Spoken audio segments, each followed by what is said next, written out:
여러분 안녕하십니까. 오늘이 일요일 날이죠.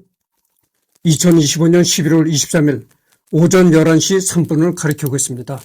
어제는 내가 경기도 안성에 가면은 금광호수라는 곳이 있어요.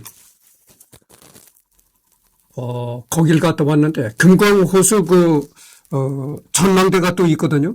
전망대 바로 옆에 어느 곳이 있냐면은 박두진, 예전에 시인 박두진이가 있었습니다. 박두진 문학관 형식으로 있거든요. 근데 내가 어제 콜택시를 부르는데 그렇게 내가 애를 먹었어요. 진이 빠졌습니다. 왜냐면은 여기가 금광호수 박두진 문학관입니다. 그러니까 엉뚱하게 맞춤랜드를 해준 거야. 기사가 지금 맞춤랜드에 와 있다고 나한테 전화를 했더라고. 아니 맞춤랜드가 아니고 지금 여기 내가 금광호수 박두진 문학관 주차장에서 내가 차를 기다리고 있습니다. 거기가 아닙니다. 그러니까 알았습니다. 근데 곧 가죠. 그러고서 또 전화가 왔어. 전화가 왔는데 금광호수 어딥니까? 정확히 그러는 거야. 전망대입니까? 금광호수 박두진 문학관이라는 데 보면은 길이 하나예요. 다른 데서 차가 올 길이 없어요. 박두진 문학관에서 전망대까지 가는 길은 이런 도로가 아니고 그냥 산길이에요. 산길로 차가 오겠어요? 그래서 나는 큰 대로변으로 차가 분명히 올 것이다. 그래서 대로변에 나가서 기다렸거든. 도저히 나를 못 찾겠다는 거야. 나이는 답답해서 그래서 참 내가 될 수 있는 한 내가 다른 사람한테 화를 안 내려고 하는데 나도 모르게 벌컥 욕이 나온 거야. 하도 진이 빠져가지고. 난 참. 그러니까 뭐냐면은 박두진 문학관이 금광호수에도 박두진 문학관이 있고 맞춤랜드에도 박두진 문학관이 있는 거야. 이 박두진이가 사람 잡는 거니까 양쪽에 박두진 문학관이 있다 보니까 이제 그런. 아니 그래도 그렇지. 그래도 내가 분명히 금광호수에 있는 박두진 문학관 주차장에서 내가 있습니다 그랬는데 분명히 내가 금광호수라고 그랬는데 맞춤랜드는 왜 가느냐 이거야. 근데 요즘에 택시를 코를 불러보면요. 예전엔 그렇지 않았어요.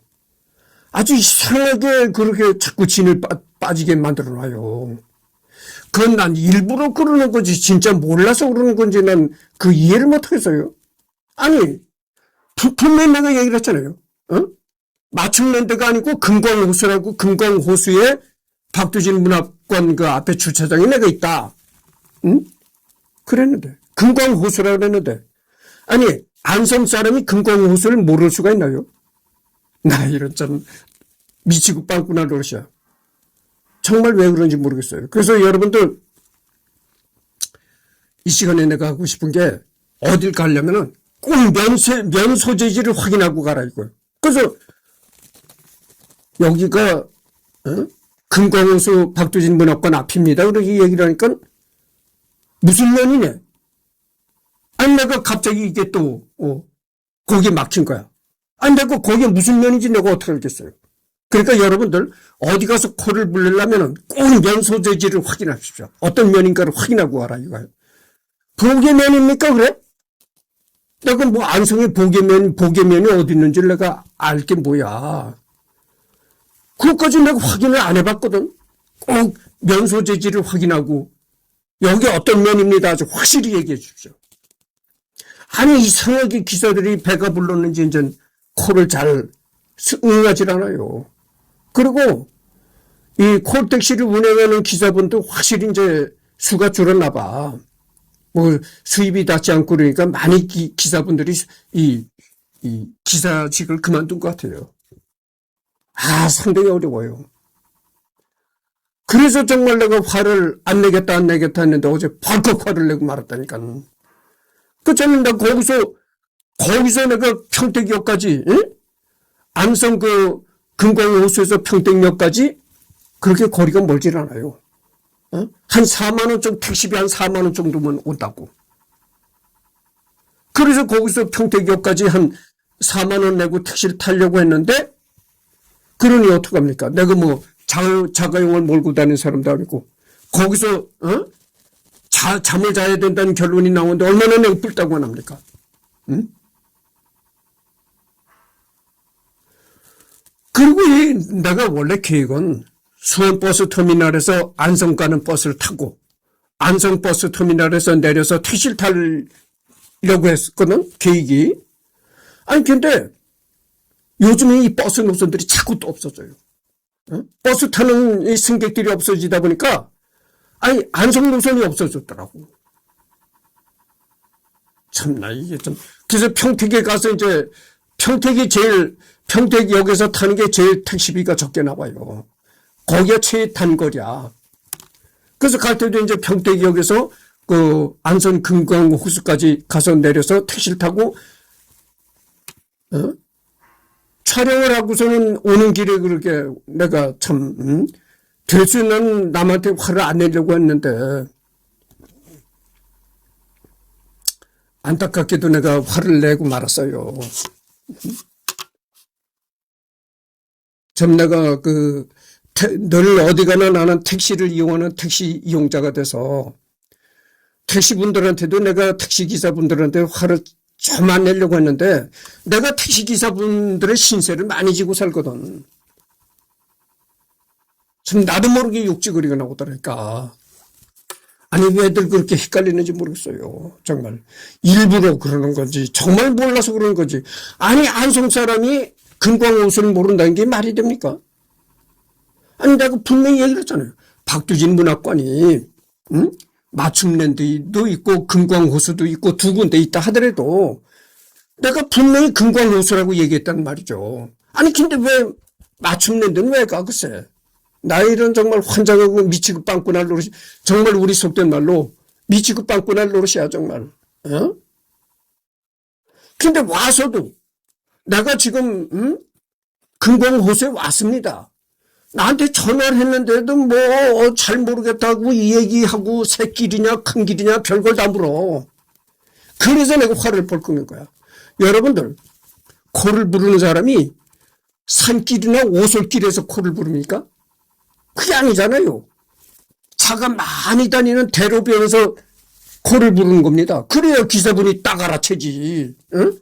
아니 코를 부르는 사람이 어디 뭐 새길 오솔길에 들어가 코를 부릅니까? 큰 길가에 나와서 항시 큰 길가 아니면은 주차장 바로 입구 이런 데서 코를 부르거든. 아니 근데 뭐 새길 뭐 전망대로 가는 새길이냐 자꾸 이렇게 엉뚱하게 따지고 들더라고 또. 야, 참 이게 정말 나같이 선한 부처님이 입에서 이 욕이 저절로 나와버릴 거야. 내가 어디 가나 착한 사람의 대명사입니다. 이승열이 착해서 장가를 못 갔어. 사람은 좀 이렇게 추진력이 있고 밀어붙이고 좀 이렇게 좀 남한테 악당 소리를 듣더라도 밀어붙이고 추진력 있게 나가는 그런 남자적인 스타일이야 여자도 묻지. 아니 저렇게 부처님처럼 맨날 앉아서 나무앱을 타불만 찾고 저렇게 착하게 살으니까 여자 하나 없이 늙었다. 이렇게 얘기하는 사람이 그만큼 내가 착한 아이콘이거든. 착한 사람의 대명사라니까. 아니 그렇게 착한 이승열이도 나도 모르게 욕이 나온 거야. 참 내가 이 자리를 불어서 기사분한테 정말 미안합니다. 앞으로 기사분들 똑바로 좀 정신 좀 차려서 좀 다니십시오. 아니 안성 사람이 금광호수를 모른다는 게 말이 됩니까? 내가 분명히 금광호수라고 했는데 맞춤랜드는 왜 가느냐 이거예요. 나는 이게 참 통탄할 노릇이에요. 통탄할 노릇. 아니 맞춤랜드에도 박두진 문학관이 있고 금광호수에도 박두진 문학관이 있다 하더라도 내가 그 얘기했잖아요. 금광호수라고. 아니 근데 맞춤랜드 왜 가느냐 이거야. 또 면 소재지를 왜 묻느냐 이거야. 아니 면이 무슨 필요가 있어. 금광호수가 뭐 여러 면에 있나? 아니잖아요. 안성에 금광호수 딱 하나가 있는데 거기도 뭐 호수 저 있다는 곳에 가서 내가 택시를 부르겠어요? 그게 아니잖아요. 항시 큰 길가 목표가 될 만한 건물 이런 데 앞에서 코를 부른단 말이죠. 아니, 근데 왔다고 하는데도 뭐, 새길, 큰길, 이런, 새길, 오솔길, 뭐 이런 걸 따지고 들더라고. 이런 참, 나도 모르게 욕지거리가 나온 거야. 이 자리를 빌어서 참 미안하고, 응? 야, 그러니, 부처님 반토막 같은 이승열 입에서 욕이 나올 정도니 얼마나 내가 진이 빠졌겠어요. 에? 정말 내가 이게 없는 게 아니야. 정말 유미카 유미카 중고차를 찾아가가지고 중고차라도 하나 타고 다닐 걸. 이런 생각이 들더라고. 지금 차가 없으면요. 예전에는 이 코를 부르면 아주 찌깍찌깍 오고 그랬어요. 근데 요즘은 이상하게 콜이 그렇게 엘미긴다니까. 그래서 내가 확실히 이게 콜을 하는 기사분들이 확실히 수가 줄었구나 이렇게 생각이 들어요. 그리고 전화 받는 기사도 그렇게 자꾸 어깃장을 놓는다니까. 아니 분명히 금광호수라고 했는데 글쎄 맞춤 데는 왜 가느냐 이거야. 나 이게 참 미치고 빵꿀날 팔팔 뛸 노릇이지. 내가 거기서 날씨 요즘에는 늦가을이 되면서 밤 날씨가 추워지잖아요. 추운데 우두루두 떨고 자야 된다는 얘기가 나오는데 거기서 밤을 새워야 된다는 얘기가 나오는데 야 이게 허름한 중고차에다 하나 구입해가지고 몰고 다닐 걸 내가 왜 이 나이 먹도록 차 하나 마련을 못하네 이런 생각이 들어가니까 정말 자가용은 필수입니다. 자기 차를 끌고 다녀야지 별돌이 없어요. 아주 그렇게 기사들이 뭐라고 하나 요즘 코로나는 기사들이요 뭔가 이게 좀 빗나갔어요. 머리가 정신 상태가 빗나갔어요. 그러려면 아예 기사를 하지 말고 다른 직업을 찾아야지. 응? 아니 기사를 하면서 자꾸 그렇게 어깃장을 놓고 딴소리 해야 되고 뭐 그러면 어떡하냐 이거야. 응? 나 이게 참 정말 또 한 번 얘기합니다만 미치고 빵꾸 날 놈이라 이게 좀 여러분들 나같이 돈을 많이 못 번다 하더라도 어디 허름한 중고차라도 꼭 운전면허를 따가지고 끌고 다니십시오. 내가 좀 얘기가 길어지긴데 들어보시오. 요즘에 운전면허 학원이 다 문을 닫는다네. 예전에는 젊은 청년들도 다 운전면허를 따겠다고 와서 복가치고 그랬는데 아니 운전면허를 따겠다는 사람이 못하는 거야. 아니 도시에 살면서 자가용이 무슨 필요가 있느냐. 이래가지고 그자는 수입도 적은데 왜 내 차를 끌고 다니냐 해가지고 운전면허를 안 딴다는 거예요. 그래가지고 운전을 가르치는 운전학원이 다 문을 닫는다는 내가 뉴스를 들었거든.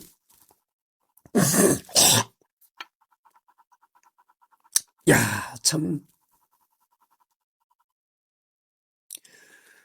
정말 이제 콜택시 타고 다니질 못하겠다니까. 진이 빠져요. 그러니까 그때 내 차를 운전하고 탁 촬영을 하고 딱 나왔더라면 얼마나 이게 깨끗합니까 정말. 근데 여러분들 이 자가용을 물리는 것이 의외로 돈이 많이 들어가요. 차를 사잖아요. 차 할부가 들어가죠. 차가 물 먹고 다닙니까? 기름 넣잖아요. 이 기름 넣는 값도 상당히 들어갑니다. 그래서 예를 들어서 한 달에 차 할부가 25만 원씩 지출한다고 하잖아요. 그러면 25만 원 할부 들어가죠. 25만 원 정도는 기름값, 통행료 이런 걸로 들어가요. 자동차세 이런 걸로. 아마 25만 원도 더 들을 것 같아요. 그러면 차 할부 25만 원, 기름값 무슨 잡비 25만 원 해보셔. 50만 원 이상이 고정적으로 지출이 된다는 거야. 그러면 쓸 돈이 거기만 쓸 수 있나요? 먹고 살아야죠. 원룸에 살면 남의 집 세방살이 하면 월세 내야죠. 등등 해보시오. 봉급 쥐꼬리만한 봉급 타봐야 오히려 마이너스가 번나는 거야. 응? 그래서 요즘 젊은이들이 운전면허를 안 따겠다. 그래가지고 예전에는 뭐 아주 이 운전면허 학원이 미어 터졌다는 거야. 지금 문 닫은 운전면허 학원도 많아요. 참 아주 내가 이렇게 돌아다니길 좋아해서 내가 어제도 가서 그 금강호수 주변을 돌아다녔는데 나무 위 바람이 불면 말이죠. 나무 잎이 이렇게 우수수 떨어져요. 이제 곧 있으면 겨울이 됩니다. 그 여러분들 더운 것도 괴롭지만 추운 것도 괴로워요. 내가 12월 달에 이제 남은 게 이제 12월 달 뿐인데 12월 달에 어딜 갈까 이렇게 생각을 하긴 하지만 모르겠어요. 아니 갑자기 눈이 오고 날씨가 영하로 내려가 추워지고 해보셔. 어? 괜히 뭐 얼음판 빙판에 그 덜덜 떨면서 돌아다닐 일이 있어요. 지금은 그래도 뭐 늦가리긴 하지만 추울 정도는 아니고 딱 좋거든 돌아다니기. 그래서 어제 또 갔다 왔지만 12월 달은 모르겠어요. 아마도 내가 이게 마지막 2025년도 마지막 촬영이 되지 않을까 이렇게 생각합니다. 그래서 갔다 왔다는 걸 말씀드리고요. 아이고 참 이제 여기를 할 차례죠. 벌써 16분 이제 여러 가지 얘기를 하다가 16분을 경과했습니다. 에피쿠로스로부터 비롯된 에피쿠로스 학파는 절제를 기초로 한 독특한 쾌락주의를 이상적인 삶의 방식으로 제시하여 많은 추종자들을 이끌어냈다. 반면 스토아 학파는 격한 감정에서 자유로워지고 자연의 순응하는 삶의 방식을 권하였고 이러한 스토아적 삶의 방식은 루키우스, 안나이우스 세네카, 마르코스 아우렐리우스 등 로마의 여러 유력자들에게 기승되었다. 스토아 학파는 또한 논리학에도 많은 업적을 남긴 것으로 알려져 있다. 여러분 그 철학이라는 학문이 있고 이 또 논리학이라는 학문이 있습니다. 그러니까 이 학문의 이 갈래도 참 많은 거예요. 이 논리학이라는 학문이 말이죠. 어떤 학문을 논할 때 어떤 논리를 구축하고 세우느냐 이걸 또 연구하는 학문이다 이거죠. 참 그러니까 학문 속에 학문이 있고 이런 거예요. 그 착한 논리학에 관해서 한번 읽어봅시다. 논리학은 무엇이 올바른 추론인가라는 문제를 해결하기 위해 출발한 학문이다. 이 논리학이란 논리학과가 있는 대학이 드물어요. 서울대는 국립대학이잖아요. 서울대에는 논리학과가 있어요. 근데 그 외에 여러 대학은 그 논리학이 있는 대학이 크기 드뭅니다. 거의 없어요. 드물어요. 논리학과가 있는 대학이. 연역 철학은 많아요. 철학과는 뭐 서울대 아니라도 여러 대학들이 많은데 이 논리학은 별로 없는 걸로 내가 알고 있습니다. 연역 추론과 귀납 추론이 논리학에 속하는 대표적인 주제이며 추론을 구성하는 명제 그리고 이를 다시금 구성하는 개념 역시 논리학의 전통적인 연구 주제다. 고대 그리스에서 아리스토텔레스가 처음으로 구현한 학문이며 그러니까 이 논리학도 상당히 역사가 오래된 학문이네요. 고대 그리스에서 아리스토텔레스가 처음으로 생각해낸 학문이다. 그러니까 이 논리학의 역사도 상당히 오래된 것다. 이렇게 말할 수가 있는 거죠. 19세기 유럽 조지 불, 코틀로프 프레게, 버트런트 러셀 등의 업적을 통해 수학과 매우 밀접한 관계를 맺게 되었다. 이는 20세기에 수립 논리학이라는 형태로 결실을 맺었다. 논리학 특히 형식 논리학은 철학, 수학, 언어학, 컴퓨터 과학 등에서 걸쳐 두루두루 연구되고 따라서 대학 과목 역시 여러 대학교의 철학과 수학과 컴퓨터 공학과에서 두루두루 개설된다.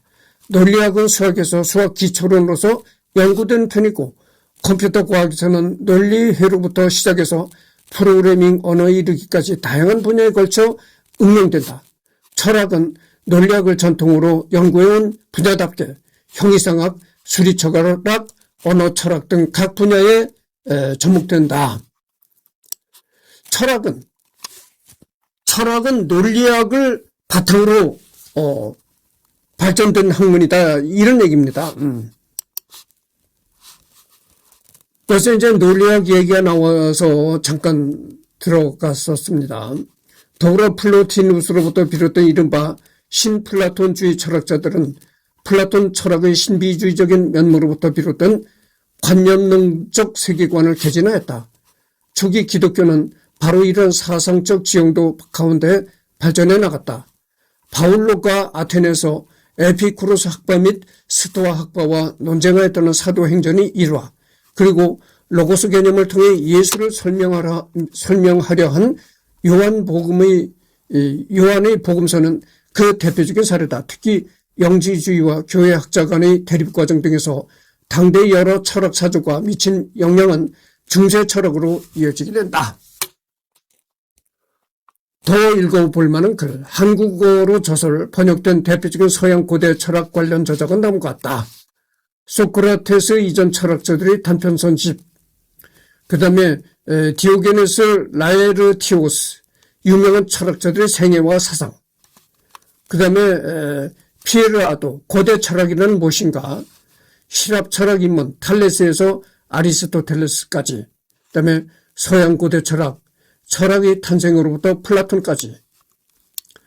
그 다음에 여태한 것이 내가 중세 철학을 얘기했습니다. 그래서 이제 고대 철학은, 신화의 시대에서, 철학의 시대로 이제 전환이 됐다. 이런 얘기를 했는데, 이번서부터는 이제 중세 철학을 얘기하는 겁니다. 밀라노 칙령을 통해 로마 제국에서 기독교가 공인되고, 나아가 테오도시우스 1세에 의해 국교로 선포되면서부터 그리스 철학의 유산은 기독교 안으로 실질적으로 포섭된다. 물론 상기한 바처럼 기독교는 극초창기부터 그리스 철학을 수용했지만 이런 제도적 변화로 인하여 철학의 주된 임무는 곧 기독교의 교리를 합리적으로 설명하는 것으로 변화되게 된다.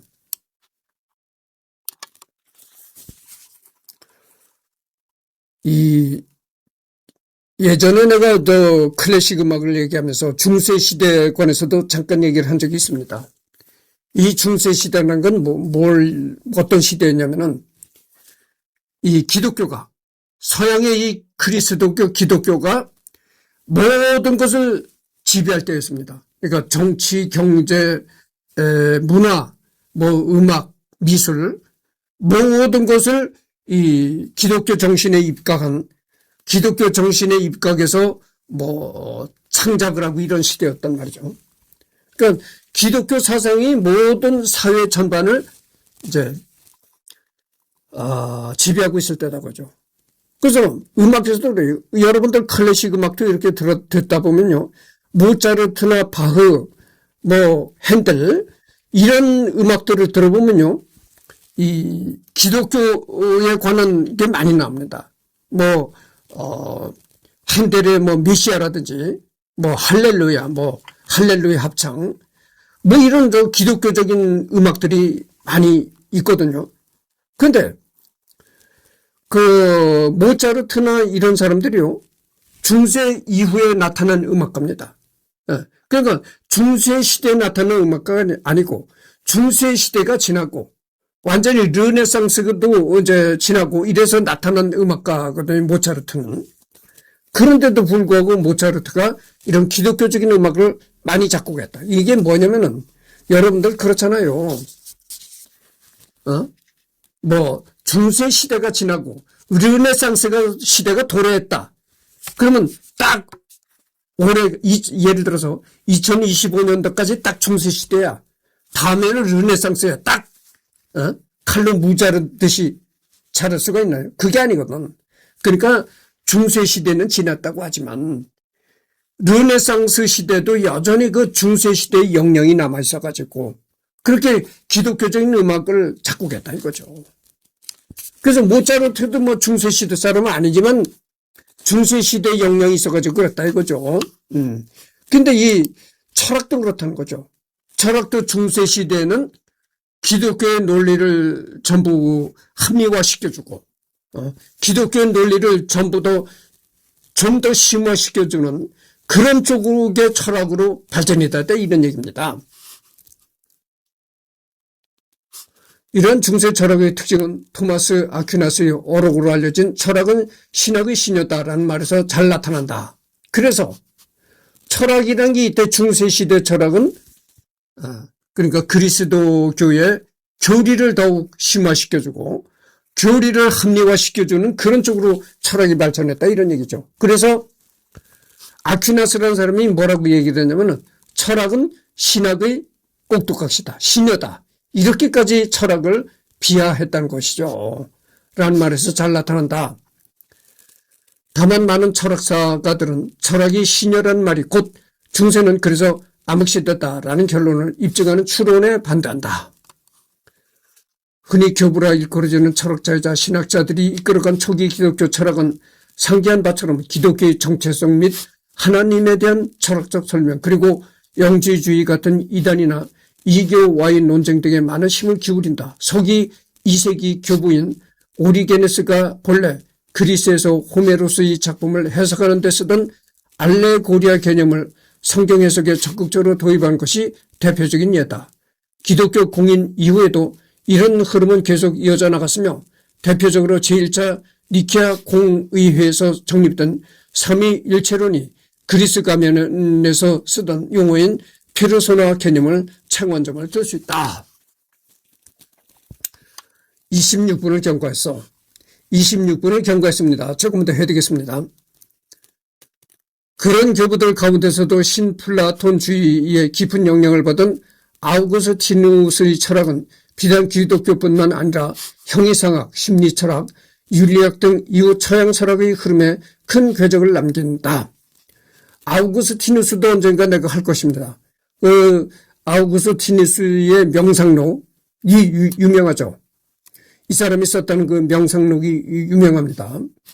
아우구스티누스는 고백록, 신국론, 삼위일체 등에서 기독교를 플라톤의 철학적 방법으로 해석함으로써 기독교의 사랑과 자유의지를 강조한다.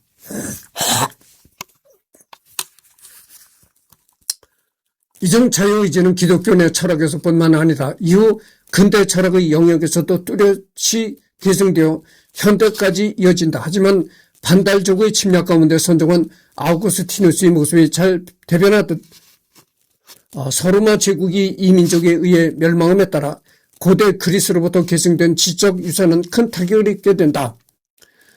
반면 동로마 제국의 경우 굉장히 안정적인 질서가 자리 잡았기에 제국의 신앙을 하나로 모으고 교회에서 이단들을 정리할 필요가 있었다. 따라서 삼위일체론, 그리스도론, 존재론 등이 발전하게 된다.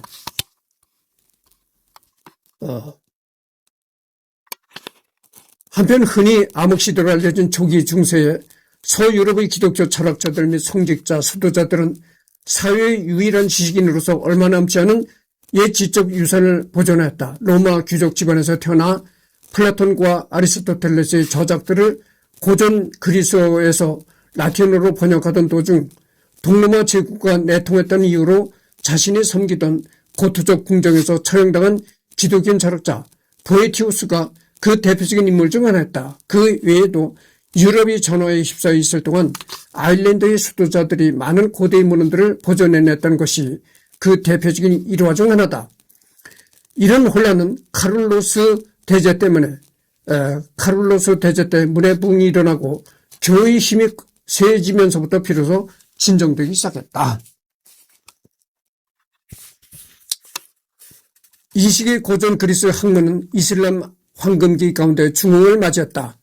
이슬람 제국에서는 알고리즘으로 알려진 알콰리즘이 알파라비 등을 비롯해 묻 학문 분야에서 뛰어난 학자들이 출연했다.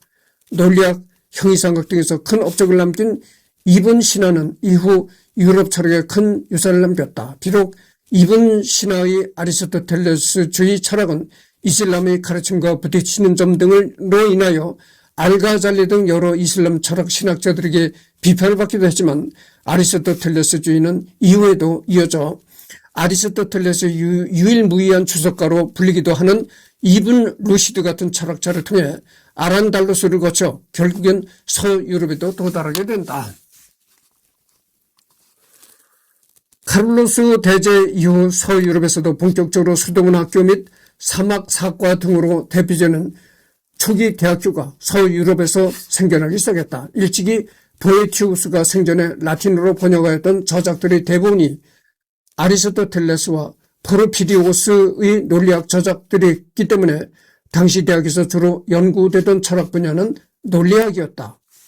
신존재 증명으로 알려진 안셀무스 그리고 아벨라르와 엘로이즈의 로맨스로 유명한 피에르 아벨라르 등이 이 시기의 논리학자이자 철학자로 이름을 남겼다. 이후 형이상학의 주된 문제 중 하나가 된 보편 논쟁도 이 시기에 촉발되었다.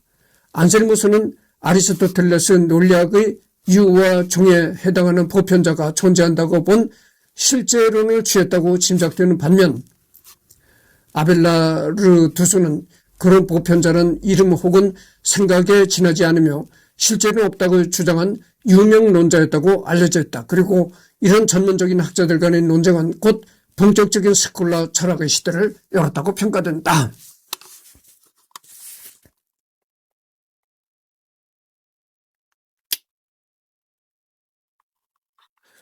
스콜라 철학. 스콜라 철학이라는 것은 어떤 것이냐. 스콜라 철학은 9세기에서 16세기 중세 유럽에서 성행한 기독교 신학의 중심을 둔 철학적 사상이다. 스콜라주의라고도 일컫기도 한다. 일반적인 철학적 탐구와 인지와 인식의 문제를 신앙과 결부시켰으며 절대자의 아래에서 인간의 이성을 연구하였다. 본디 카톨릭 교회나 수도원에 부속된 학문기관에서 가르치던 학문으로 당시에 이런 학문을 탐구하는 학자, 교수에서 따 스콜라 철학이라고 한 것이 시초이다. 그러니까 그 스콜라 철학이라는 것은 그 기독교 신학의 뿌리를 둔 그런 그 철학이었다 이런 얘기죠. 그래서 이런 카톨릭 교회나 수도원에서 이제 그 여러 가지 학문을 탐구하다 학자, 교수 이런 사람들을 일컬어서 스콜라 철학파, 학파다. 이렇게 이제 통상적으로 얘기를 했다고 하죠. 더 이상 깊이 들어가진 않겠습니다.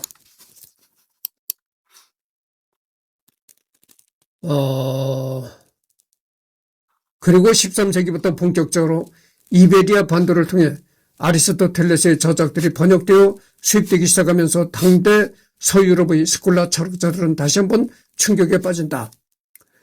논리학으로만 알려졌던 아리스토텔레스 철학 가운데 많은 부분, 특히 자연 철학이 기독교 교리와 상당히 이질적인 것으로 드러났기 때문이다. 이로 인해 보나벤투라 등에 의하여 파리 대학에서 아리스토텔레스 저작들이 여러 차례 금서 처분을 받는 사건도 있었다. 하지만 로저 베이컨, 알베르투스, 마구누스 그리고 결정적으로 토마스 아퀴나스의 철학적 작업 덕분에 아리스토텔레스주의 가운데 상당 부분은 토마스 아퀴나스의 철학이라는 형식을 통해 비로소 보편교회의 교리와 조화롭게 받아들일 수 있게 된다. 이후 아퀴나스식의 실제론과는 차이가 있는 둔스 스코투스의 실제론 및 오컴의 윌리엄의 유명론 또한 뚜렷하게 제기되었지만 토마스 아퀴나스의 철학은 이후에도 카톨릭의 가장 유력한 철학으로 계승되고 있다. 이렇듯 알베르투스 등 후기 스콜라 철학자들이 선고하는 철학과 신학을 분리시키고 곧 자연철학 즉 후대 자연과학의 원형이 되는 학문의 출현에 기여하였다. 그리고 이런 철학은 신학의 신여다라는 말에서 드러나듯 스콜라 철학의 구도 가운데 철학은 신학을 해치는 것이 아니라 신학과 조화를 이룬 것으로 이해될 수 있었다. 자연과학에 대한 이 공로 덕에 알베르투스 마구누스는 오늘날 가톨릭에서 과학자의 수구성인으로 공경받는다. 그래서 이제 고대 철학에서 중세 철학으로 한번 살펴봤습니다. 지금이 이제 33분을 경과했거든요. 34분을 경과했습니다. 이번 시간 이것으로 끝내고 다음에는 더 읽어볼 만한 글 여기서부터 하도록 하겠습니다.